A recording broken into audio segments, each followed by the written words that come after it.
বিসমিল্লাহির রহমানির রহিম। প্রিয় নেতৃবৃন্দ, সহকর্মীবৃন্দ, সকল সুবর্ণাতিথিগণ, আসসালামু আলাইকুম। প্রতি বছর মে মাসের এই দিনটি আমাদের পরিবারে আসে এক বেদনা বিধুর স্মৃতি নিয়ে। এই দিনে শুধু আমাদের পরিবার নয়, বরং সমগ্র দেশই হয়ে উঠে পড়েছিল বেদনার্ত ও অভিভাবকহীন।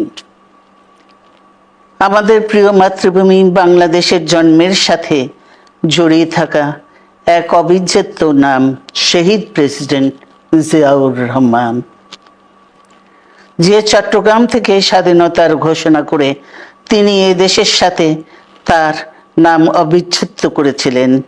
সেই চট্টগ্রামেই এক সফল, সৎ, দূরদর্শী ও প্রকৃত দেশপ্রেমিক প্রেসিডেন্ট হিসেবে নিজের জীবন উৎসর্গ করেছেন।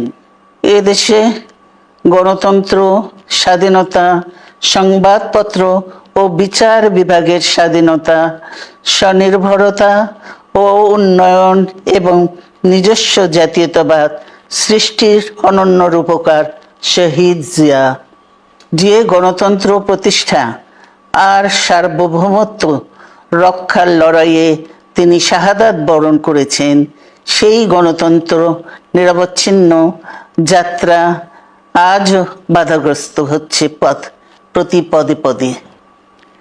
খুব শীঘ্রই আমরা বাংলাদেশকে গণতন্ত্রে পুনঃপ্রতিষ্ঠিত দেখতে পাব। এই হোক শহীদ জিয়ার শাহাদাত বার্ষিকীতে আমাদের অঙ্গীকার। এই লক্ষ্যে সুশৃঙ্খলভাবে এগিয়ে চলার জন্য আমি বিএনপির সকল পর্যায়ের নেতা কর্মী ও দেশবাসীর প্রতি আহ্বান জানাচ্ছি।